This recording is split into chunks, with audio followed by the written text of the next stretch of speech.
నమస్తే రుద్రాక్ష జగద్రక్ష కార్యక్రమానికి స్వాగతం సుస్వాగతం. రుద్రాక్ష యొక్క విశిష్టత గురించి తెలియజేయడానికి ప్రస్తుతం మనతో పాటు ఉన్నారు ప్రముఖ రుద్రాక్ష నిపుణులు, వేదగణిత శాస్త్రవేత్త, ఎన్నో జాతీయ అంతర్జాతీయ అవార్డుల గ్రహీత డాక్టర్ జి పాండురంగారావు గారు మనతో పాటు మన స్టూడియోలో ఉన్నారు. వారితో మాట్లాడి వాటి కార్యక్రమంలో మరిన్ని చక్కని విషయాన్ని మనం తెలుసుకుందాం. అలాగే మీరు కూడా పాండురంగారావు గారితో లైవ్ లో మాట్లాడి మీ యొక్క సర్వ సమస్యలకి రుద్రాక్ష ధారణ ద్వారా చక్కని సమాధానాలు తెలుసుకోవాలి అనుకుంటే ఇంకా లేట్ చేయకుండా నా పక్కనే స్క్రీన్ మీద కనిపిస్తున్న లైవ్ నెంబర్స్ కి కాల్ చేసేయండి. నమస్కారం పాండురంగారావు గారు. ఓం నమః శివాయ. ఎప్పుడు కూడా మన కార్యక్రమాన్ని ఒక చక్కటి మెసేజ్ తో స్టార్ట్ చేస్తాము. సో ఈ రోజు ఏ కథ తెలియజేయబోతున్నారు మా ప్రేక్షకులకి? ఈ రోజు కూడా ఒక చిన్న కథ చెప్పుకొని కార్యక్రమంలోకి వెళదాం. ప్రశాంతంగా ఉన్న ఒక గ్రామం ఆహ్లాదకరంగా ఉంది. ఎవరి పనుల్లో వాళ్ళు బిజీగా ఉన్నారు. పొలం పనులు అవి చేసుకొని మంచి సందడిగా గ్రామం అంతా ఉంది. ఆ గ్రామంలోకి ఒక వ్యాపారి ఎంటర్ అయ్యాడు. ఒక వ్యాపారి ఆ గ్రామంలోకి వచ్చి ఆ రైతుల్ని కలిశాడు. ఏంటంటే, మీ ఊర్లో కోతులు ఉన్నాయి, ఈ కోతుల్ని పట్టిస్తే ఒక్కొక్క కోతికి 100 రూపాయలు ఇస్తానంటాడు. గ్రామస్తులంతా ఒకసారి చూస్తారు, చాలా కోతులు ఉన్నాయి, 100 రూపాయలు అంటే గ్రామాల్లో చాలా ఎక్కువ. అరే ఒక కోతి ఇచ్చినా 100 రూపాయలు మనకి సాయంత్రం వరకు ఖర్చులకు వస్తాయి, బోల్డ్ పైసలు ఉంటాయని చెప్పి అనుకున్నారు. అందరికీ చెప్తాడు, మీరు ఎన్ని కోతులు తెస్తే అన్ని 100 రూపాయలు ఇస్తాను. గ్రామంలో చిన్న పెద్ద ముసలి ముతక అందరూ ఫ్రీ మనీ కోసం, ఉచితంగా వచ్చే 100 రూపాయల కోసం వాళ్ళ పనాలు చేసుకొని అదనంగా ఈ 100 రూపాయలు వస్తున్నాయి ఒక్కొక్క కోతికి. పట్టుకున్నారు కోతులన్నీ పట్టుకొని ఆడికి చెప్పారు, 100 రూపాయలు ఇచ్చాడు. తర్వాత అలా జరుగుతూనే ఉంది. ఇక కోతుల సంఖ్య తగ్గుతున్నప్పుడు బాగా తగ్గితే అప్పుడు మళ్ళీ ఆగిపోయాయి. కొంత తక్కువ అక్కడ ఒకటి వస్తుంది. ఇక వీళ్ళు ఏమనుకున్నారంటే, ఇక మనం మానేసి మన పనులు మనం చేసుకుందాం, కోతులు ఇంక లేవు ఊళ్ళో, మన పనులు మనం చేసుకుందాం అని చెప్పేసి రైతులు వాళ్ళ పనులు వాళ్ళు చేసుకుంటుంటే మళ్ళీ ఆ వ్యాపారస్తులు వచ్చి మీటింగ్ పెట్టి, అలా కాదు ప్రతి కోతికి 200 ఇస్తాను. లేవయ్యా నువ్వు 200 ఇచ్చినంటే, తీసుకురండి అంటే ఆ ఊర్లోనే కాక పక్కల చుట్టుపక్కల ఎక్కడెక్కడ ఉన్నాయో అన్నిటిని పట్టుకొని 200 దూర ప్రాంతాలకు కూడా వెళ్ళి తెచ్చేస్తున్నారు. ఆ పక్క ఊరు వెళ్ళి తీసుకొచ్చి ఇస్తున్నారు. 200 సంబంధించారు. మళ్ళీ కొన్ని రోజులకి అవి కూడా తరిగిపోతాయి కదా, ఇంకా అయిపోయలే ఆగిపోదాం అనుకుంటే మళ్ళీ తను వచ్చి 500 రూపాయలు ఇస్తా ఒక్కొక్క కోతికి, ఇది గొప్ప ఛాన్స్, మీరు 800 ఇచ్చినా లేవు చూసుకోండి అని అంటే, మీ 800 ఇచ్చినా మీకు ఇక్కడ కోతులు లేవు కదా, మేమేం చేస్తాం, సరే ట్రై చేయండి. కోతులు ఏమి రావట్లేదు, అసలేమి రావట్లేకపోతే అతను ఆ వ్యాపారస్తుడు ఒక అసిస్టెంట్ని తీసుకొచ్చి అందరినీ పరిచయం చేసి ఫైనల్గా మీకు చెప్తున్నాను, ఇగో మా మేనేజర్ ఇక్కడ ఉంటాడు, ఒక్కొక్క కోతికి 1000 రూపాయలు, కోతికి 1000 సామాన్య విషయం కాదు, కోతికి 1000 చూసుకోండి, ఇతనికి మీరు ఇస్తే 1000 రూపాయలు మీకు అందజేస్తాడు. నేను ఊరెళ్ళి ఈ లోపు వస్తాను, ఈ లోపు ఇతనికి దగ్గర మీరు తీసుకోండి అని చెప్తాడు. తను ఊరెళ్ళిపోతే మేనేజర్ ఇక్కడ ఉంటాడు. 1000 రూపాయలు లేనప్పుడు 8,000 ఇస్తే ఏంటి అంటారు రైతులందరూ. అప్పుడు ఈ మేనేజర్ వీళ్ళందరినీ సమావేశపరిచి ఓ మాట చెప్తాడు. అతను వస్తాడు, వచ్చినప్పటికీ మీ కోతికి 1000 రూపాయలు ఇవ్వాలి కదా, నేను చిట్కా చెప్తాను. ఇక్కడ ఎన్ని వేల కోతులు ఉన్నాయో అడిగి తెలియదు అతనికి. మీరు 500 రూపాయలు ఇస్తే నేను ఒక్కొక్కడికి ఒక్కొక్క కోతి ఇస్తా, మీకు 1000 రూపాయలు ఇస్తాడు అతను. కోతికి 1000 ఇస్తాడు, నాకు 500 ఇస్తే నేను కోతి ఇస్తా, అతనికి మీరు 1000 ఇచ్చేయండి అని చెప్పేసి అంటే, ఇదైతే చాలా బాగుంది, కోతిని ఇప్పుడు ఇచ్చేస్తామంటే ఇచ్చేస్తాను, 500 ఇస్తే ఇచ్చేస్తా. సరే బాగానే ఉంది. ఇంట్లో ఉన్న డబ్బులు, ఇంట్లో ఉన్న ధాన్యం అమ్మి, ఇంట్లో ఉన్న బంగారం అమ్మి, చిన్న చితక ఏదుంటే అది అమ్మేసి, కొందరు అయితే పొలం కూడా అమ్మేసి, ఇంట్లో ఒంటి మీద ఉన్న నగలు అన్ని సామాన్య విషయం కాదు కదా. 500 రూపాయలు ఇస్తే 1000 రూపాయలు, 500 ఇచ్చి కోతిని కొనుక్కుంటే అక్కడ వేలాది కోతులు ఉన్నాయి, 1000 రూపాయలు వస్తుంది. రెట్టింపు ఒక్క రోజుకి, అక్కడ వచ్చిన తర్వాత 2 రోజులకు వస్తాడు, 3 రోజులకు వస్తాడు, రాగానే రెట్టింపు వస్తుంది, కోతికి 1000. సరే మొత్తం అంతా తీసి ఇచ్చేస్తారు. మొత్తం అన్ని డబ్బు తీసుకొని, ఆ డబ్బు మాత్రమే తీసుకొని వెళ్ళిపోతారు. కోతులన్నీ అక్కడే ఉంటాయి. ఆ ఊరి నుంచి వెళ్ళిపోతాడు. వీళ్ళు చూస్తారు, ఆ వానరు రాడు, ఆ వ్యాపారస్తుడు రాడు, ఈ మేనేజరు రాడు, కోతి ముఖాలు వేసుకొని వీళ్ళందరూ లేదు ఎదురు చూస్తుంటారు కోతులు పట్టుకొని. ఊరు నిండా కోతులే, ఏమి లేదు, ఇంట్లో డబ్బు లేదు, ఇంట్లో వస్తువులు లేవు, ఇంట్లో కోతులే, ఇంటి బయట కోతులే, ఊరు నిండా కోతులే, పక్క ఊరు నుంచి దూరం నుంచి కూడా తీసుకొచ్చి ఇక్కడ కొనుక్కున్నారు. ఏమి డబ్బులన్నీ లేవు, అంతా వీళ్ళిద్దరూ ఒకటే మేనేజరు, తను ఒకటే, మొత్తం వెళ్ళిపోయారు. ఈ కథ మనకి ఏం తెలియజేస్తుందంటే, అడ్డదారిలో డబ్బు సంపాదిస్తాం, రాత్రి డబ్బు సంపాదించేద్దాం. ఇలా చాలా మంది జీవితాలు పాడు చేస్తున్నారు. కోతులు కథలు కాసేపు మనకి హాస్యాన్ని పుట్టిస్తాయి, లేకపోతే ఆ కాసేపు ఇబ్బందిని కలగజేస్తాయి కోతుల కోసం డబ్బులు పాడు చేసుకుంటే. కానీ అడ్డదారుల్లో రాత్రి పెద్దవాళ్ళం అయిపోతామని రకరకాల చెయ్యకూడని ఇల్లీగల్ బిజినెసెస్ అట్రాక్ట్ అయ్యి యూత్ పాడైపోయి, అలాగే డబ్బు లేదు, ఎదరవాళ్ళ దగ్గర డబ్బు ఉంది, మనం కూడా సంపన్నులు కావాలనేటువంటి ఉద్దేశంతో అడ్డదారుల్లో తప్ప మామూలుగా అవ్వమని చెప్పేసి చాలా మంది అడ్డదారులతో జీవితాలని పాడు చేసుకుంటున్నారు. సక్సెస్ అనేది ఓవర్ నైట్ ఎప్పుడూ రాదు. మీ శ్రమ, మీ కష్టం, మీ కష్టానికి మీ శ్రమకి భగవంతుడి ఆశీర్వచనం అనుగ్రహం ఉన్నప్పుడు మీరు మీ పట్టుదలకి అది తోడైతే మీరు ఉన్నత స్థితిలో ఉంటారు. అంతేగాని అడ్డదారులు తొక్కకండి, అది ఇలాగే కోతి ముఖాలు వేసుకొని చూడాల్సి వస్తుంది. చాలా చక్కటి కథ తెలియజేశారు పాండురంగారావు గారు. కాలర్స్ ఉన్నారు, చూసేద్దాము. Hello hello. ఓకే, పాండురంగారావు గారు కాల్ డ్రాప్ అయినట్టుంది. ఇక ముఖ్యంగా కనుక చూసుకున్నట్టయితే పాండురంగారావు గారు, ఇప్పుడు చాలా మందిని మనం చూస్తుంటాము. అందులో అందరూ అని చెప్పలేం కానీ కొంతమంది ఏదైనా చేసినా కానీ అంతా మేమే చేసాము, అంతా మా వల్లే జరిగిపోయింది అని ప్రతిదీ కూడా క్రెడిట్ తమ ఖాతాలోనే వేసుకుంటూ ఉంటారు. అది జరిగింది అంటే అది దాని వెనక మేమే ఉన్నాము, మా వల్లే జరిగిందని చెప్తూ ఉంటారు. అలాంటి వారికి మీరు దీనికి అతిథులు కాదు, అందరూ చాలా మంది. ఇంకోటి ఏంటంటే అలా పర్వాలేదు. కొంతమంది ఏం చేస్తుంటారంటే మంచి ఏదైనా జరిగితే తన ఖాతాలో వేసుకుంటారు, చెడు ఏదైనా జరిగితే పక్కనోడి ఖాతాలోనో దేవుడి మీద వేసేస్తారు. వీళ్ళు ఒప్పుగారు. మంచిది ఏది జరిగినా వీళ్ళు ఖాతా. ఇది మానవ స్వభావం. ఏది జరిగినా ఇదంతా నేనే చేశాను, నేను లేకపోతే అక్కడ అది లేదు, నేను లేకపోతే వీడికి బొవ్వలేదు, నేను లేకపోతే వీడికి భవిష్యత్తు లేదు, ఇలా రకరకాలుగా చెప్తూ ఉంటారు. అలాగే మహాభారత యుద్ధ సమయంలో అర్జునుడు అనుకున్నాడంట, కర్ణుడు అతి భయంకరుడు, అతి బలవంతుడు, అతి శక్తిశాలి, అతిగా అస్త్రాలు కలిగి అతి నేర్పరి, తనని మించిన బలవంతుడు అసలు లేడు. అలాంటి కర్ణుని సంహరించకపోతే అసలు భారత యుద్ధం, ఈ కురుక్షేత్ర యుద్ధం అసలు మేము గెలిచేవాళ్ళం కాదు. కర్ణుని నేను చంపడం వల్లే కురుక్షేత్రం సాధ్యమైంది, లేకపోతే కర్ణుడు ఒక్కడు చాలు అని చెప్పి నేనే మొత్తం అని అర్జునుడు అనుకున్నాడంట. భీముడు అనుకున్నాడంట, కౌరవులు 100 మంది సోదరులు, వీళ్ళు చేసిన దుర్మార్గాలు మామూలు కాదు. ఎవడు వాళ్ళ 100 మందిని చంపడానికి ఎవడూ సహకరించలేదు. 100 మందిలో ఒక్కడిని కూడా వేరే వాళ్ళు చంపలేదు. 100 మందిని నేనే చంపాను అంటే భీముడే చంపుతాడు. 100 మంది అన్నదమ్ముల్ని నేనే చంపాను. నేను లేకపోతే అసలు కురుక్షేత్ర యుద్ధమే లేదు. అర్జునుడు ఎంతసేపు ఆ కర్ణుడిని పట్టుకొని వాళ్ళిద్దరు కొట్టుకున్నారు తప్ప అసలు యుద్ధం వదిలేశారు. మొత్తం అన్నదమ్ములందరినీ 100 మందిని నేనే చెప్పాను, నేను లేకపోతే అసలు ఏమీ లేదు. ధర్మరాజు అనుకున్నాడంట, ద్రోణాచార్యుడు అతి భయంకరుడు, అతి ప్రమాదకారుడు, మా అందరికి గురువు, మా అందరి విద్య కంటే ఎన్నో రెట్లు విద్య తెలిసినటువంటి వాడు, మేము నేర్చుకున్నది అక్కడే. అలాంటి ద్రోణాచార్యుడు వారిని అరికట్టాలి, చంపాలి అంటే ఆ రోజు నేను ఆడిన అబద్ధం ఒక్కటే కారణం. అశ్వత్థామ హతాహత కుంజరహ, అశ్వత్థామ హతాహత అని చెప్తాడు. అప్పుడే కదా అశ్వత్థామ చనిపోయాడేమో అని ఆ లిప్తపాటు కాలంలో ధనుర్బాలాన్ని విడిచిపెట్టంగానే వెళ్ళి తల నరుకుతారు. సో అది లేకపోతే అసలు కురుక్షేత్ర యుద్ధాన్ని ఒక్కడే ఒంటి చేత్తో తను చేసేసేవాడు. మొత్తం ఇంకేం లేదు, మేమంతా సరెండర్ అయిపోవడం, ఇలా మొత్తం పోవడం తప్ప ఏం లేదు అని అనుకున్నాడట. కృష్ణుడు అన్ని చూస్తూ మనం కాదు అక్కడొక్కడు చూస్తున్నాడు. ఈ యుద్ధం అంతా చూడడానికి బార్బరీకుడిని పైన కొండ మీద పెడతారులే తల నరికి, ఒక యువరుడిని. తను మొత్తం యుద్ధం అయ్యే వరకు నాకు అవకాశం ఇవ్వు కృష్ణ, నేను చూస్తాను, యుద్ధం చూడడానికి వచ్చాను, నన్ను లేకుండా చేసావని బార్బరీకుడు అడిగినప్పుడు, రాజస్థాన్లో బార్బరీకు గుడి కూడా ఉంటుంది. అసలు బార్బరీకుడు అక్కడ పైన కొండ మీద ఉంటాడు. బార్బరీకుడిని అడుగుతారు, అసలు ఎవరు యుద్ధం చేశారు, ఎవరు వల్ల గెలుపు, ఎవరు ముఖ్యులు అని బార్బరీకుడిని అడిగితే బార్బరీకుడు ఏమన్నాడంటే, నాకు ఏమి అర్థం కావట్లేదు, 18 రోజులు యుద్ధం నేను చూశాను, మొదటి రోజు నుంచి 18వ రోజు వరకు.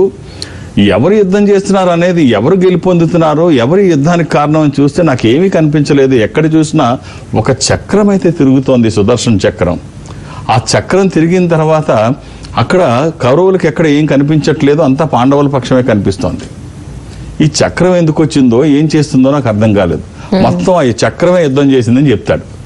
సో కట్ చేస్తే ఇదంతా ఏంటంటే, నువ్వు కేవలం నిమిత్త మాత్రుడివి, నీ వెనక ఉండి నీతో చేయించేది ఆయనే. ఇదంతా నీ గొప్పతనం అని నువ్వు అనుకుంటావు.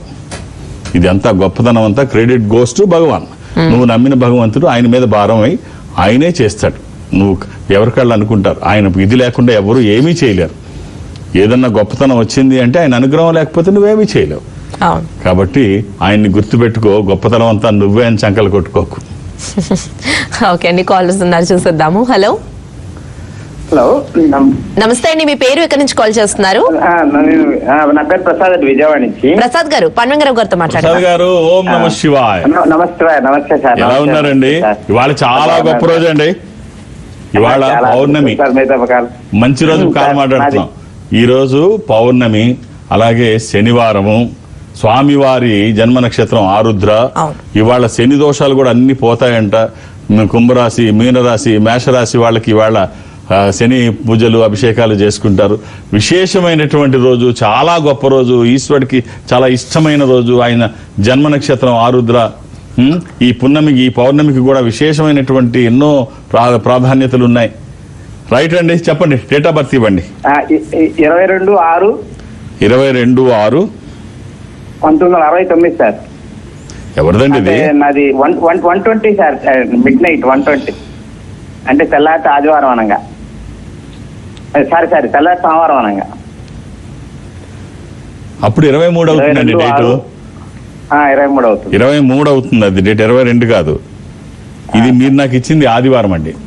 తెల్లవారితే ఆదివారం, తెల్లవారితే సోమవారం అంటే అది 23. అప్పుడు అది సోమవారం అవుతుంది.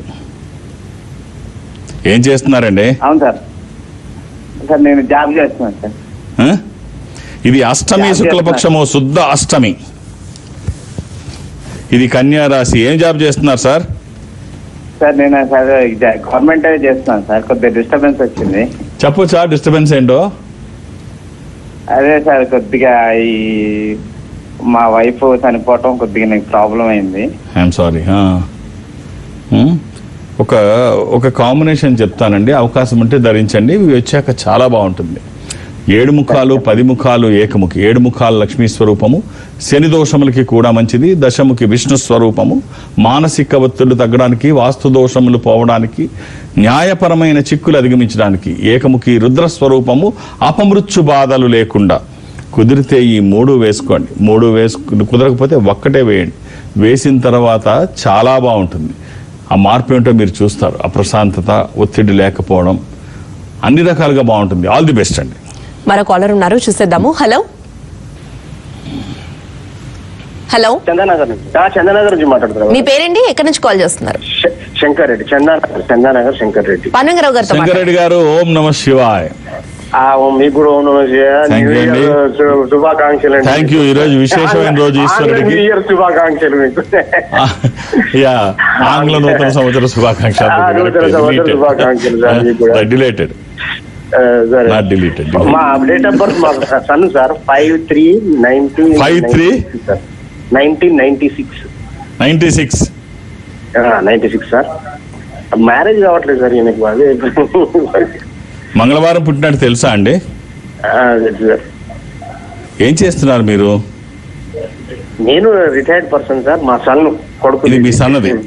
ఇది పాడ్యమి, కృష్ణపక్షము, బహుళ పాడ్యమి.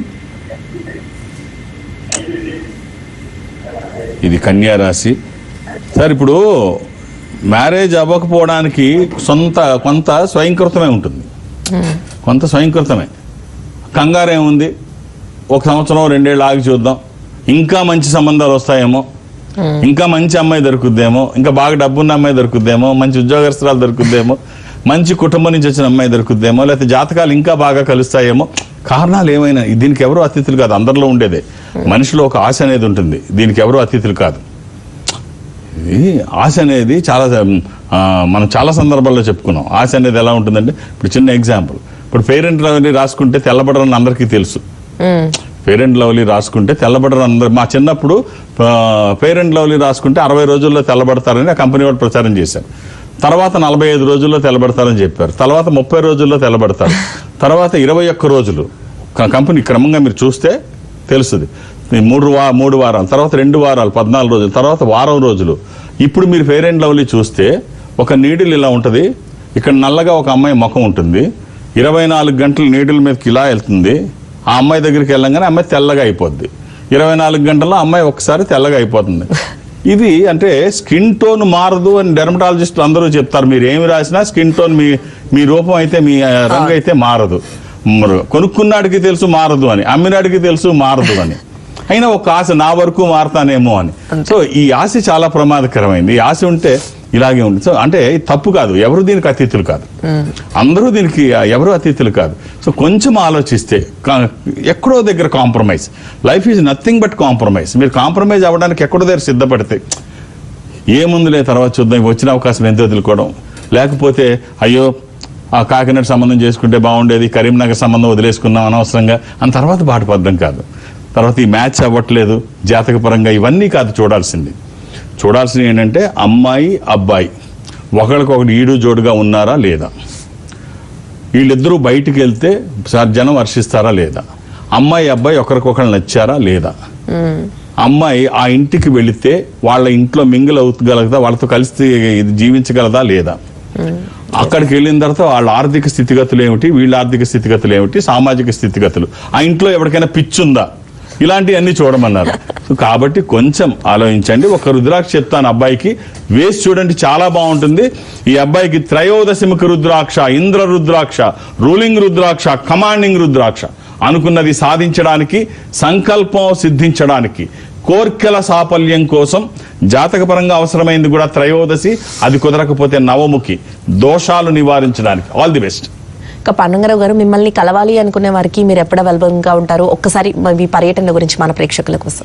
నేను ఒక ఆధ్యాత్మిక సంస్థలో ఉన్నాను. జనరల్గా ఎక్కడికి వెళ్ళడానికి కూడా ఇది ఎప్పుడు చెప్తూనే ఉంటాను. కానీ ప్రతి గురువారం నాడు ఏదో బ్రాంచ్కి వెళ్ళడం, సంస్థ బ్రాంచ్కి, అది సౌత్ ఇండియాలో, దక్షిణ భారతదేశంలో వెళ్ళడం సాంప్రదాయంగా చాలా కాలంగా కొనసాగుతుంది. అయితే ఈ మధ్యకాలంలో కొన్ని బ్రాంచెస్ ఓపెన్ చేస్తున్నారు. దాంట్లో ఓపెనింగ్ రోజుకి వెళ్ళడం, అది గురువారం నాడు పెట్టుకుంటున్నాం. ఇప్పుడు ఈ కమింగ్ థర్స్డే గురువారం నాడు కాకినాడ, ఈస్ట్ గోదావరి, కాకినాడ, ఆల్రెడీ అక్కడ రాజమండ్రి ఉంది. కాకినాడ బ్రాంచ్ ఒకటి 8వ తారీఖున అది ప్రారంభోత్సవం జరుగుతోంది. ఆ కాకినాడ నెంబర్ కూడా అక్కడ డిస్ప్లే చేస్తున్నారు. కాకినాడకి నేను వస్తాను. జనరల్గా ఏ ప్రారంభోత్సవానికి నేను వెళ్ళలేదు గతంలో, ఇప్పుడు మాత్రమే వస్తున్నాను. వచ్చి ఆ రోజు మీరు నన్ను కలిసిన వాళ్ళని నేను ఆ రోజు జాతక పరిశీలన చేసి ఏ రుద్రాక్ష వాళ్ళకు ఉపయోగపడుతుందో అడ్వైస్ చేసే ప్రయత్నం చేస్తాను. సో కాకినాడలో రాజమండ్రి ఉంది, కాకినాడ ఇప్పుడు కొత్తగా. నేను ఆ రోజు మార్నింగ్ కాకినాడ అయిపోయిన తర్వాత రాజమండ్రి మామూలుగా ఆఫీస్కి వెళ్ళి నా కోసం ఉన్న వాళ్ళని చూసి వచ్చేస్తాను. సో మీరు కాకినాడలో అయినా రాజమండ్రిలో అయినా ఒక్కొక్క పేరే నమోదు చేయించండి. కాకినాడలో నేను మొట్టమొదటిసారి వెళ్తున్నాను, ఒత్తిడి ఎక్కువ ఉంటుంది, అర్థం చేసుకొని మీరు సహకరించండి. 2-3 పేర్లు అక్కడ ఇవ్వద్దు. ఆదివారం నాడు మా అమ్మాయి శ్రావణి బెంగళూరు కార్యాలయంలో ఉంటుంది. ఆదివారం నాడు శ్రావణి బెంగళూరులో ఉంటుంది. బెంగళూరు కూడా పెద్ద నగరమే, మీరు సహకరించండి. ఒక్కొక్క పేరే నమోదు చేయించండి, 2-3 చేయించకండి, ఇబ్బంది అవుతుంది తనకి కూడా.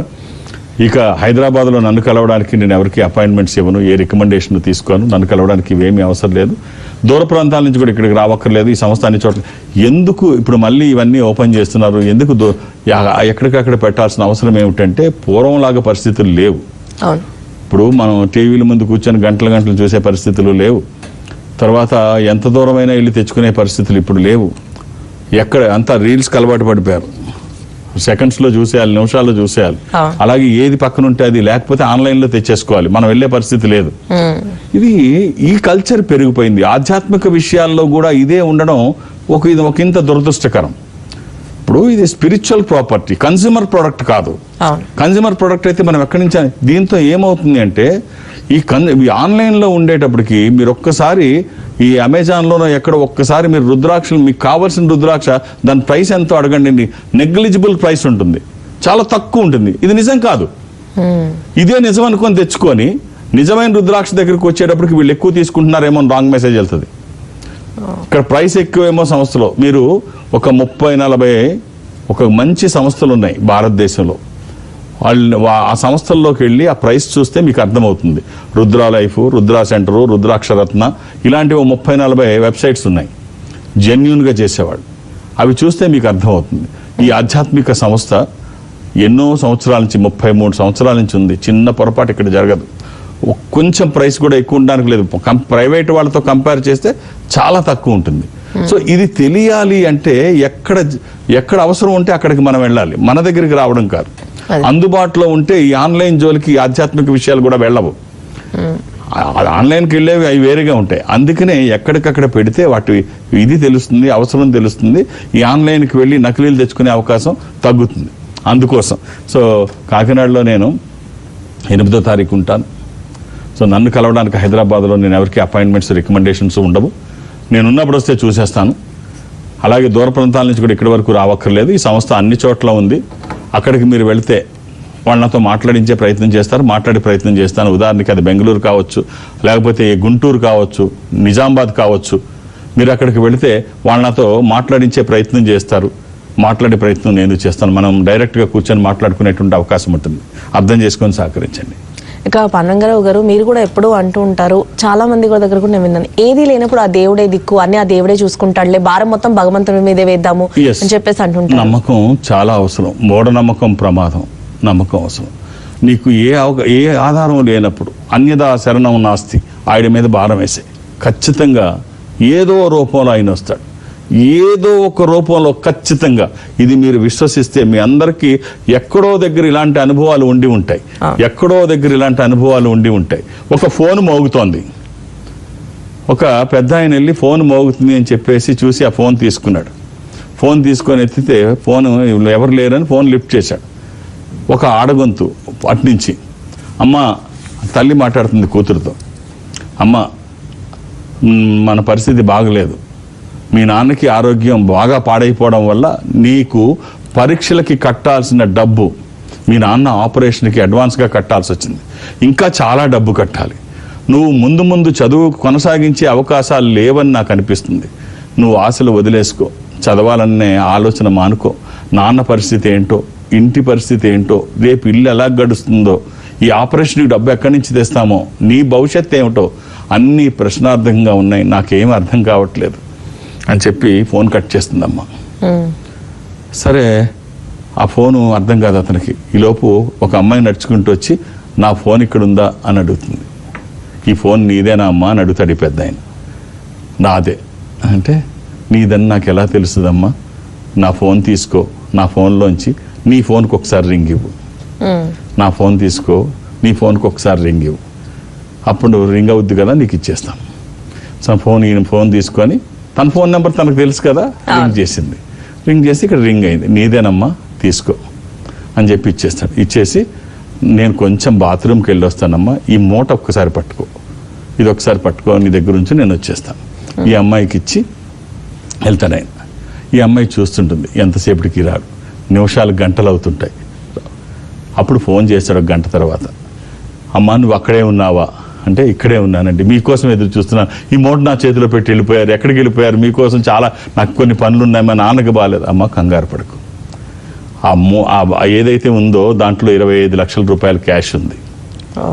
ఇది మీ నాన్న ఆపరేషన్కి, నీ పరీక్ష ఫీజుకి, ఇంట్లో అవసరాలకి, భవిష్యత్తు అవసరాలకి, ఇది మీ దగ్గర ఉంచండి, నేను కావాలని నీకు ఇచ్చాను అని చెప్పి ఫోన్ కట్ చేశాడు. సో కట్ చేస్తే మనతో సాధ్యం కానిది ఏదో ఒక రూపంలో భగవంతుడు చేస్తాడంటే, శంకుచక్ర గదాదండాలు వేసుకొని నీ ముందు నిలబడడు. ఏదో రూపంలో దైవం మనుష్య రూపేణ ఏదో ఒక రూపంలో నేను చేస్తాడు. కాబట్టి ఆందోళన పడకు. నీకు నిజంగా కష్టం వస్తే భారం ఆయన మీద వేయి. ఏ డోరు ఓపెన్ కానప్పుడు 11th సెకండ్లో ఓపెన్ అయ్యే డోరు అదే ఉంటుంది. కాబట్టి టెన్షన్ పడకండి, భారం భగవంతుని మీద వేయండి. పన్నంగరావు గారి ఇవాల్టి కార్యక్రమంలో కాలర్స్ యొక్క సమస్యలకు రుద్రాక్ష దారం ద్వారా చక్కని సమాధానాలు తెలియజేయడంతో పాటుగా మరెన్నో చక్కని విషయాల్ని మాకు, మా ప్రేక్షకులకు తెలియజేశారు. మీకు ధన్యవాదాలు. ఓం నమః శివాయ. ఇది వాల్టి రుద్రాక్ష జగత్రక్ష కార్యక్రమం. నమస్తే.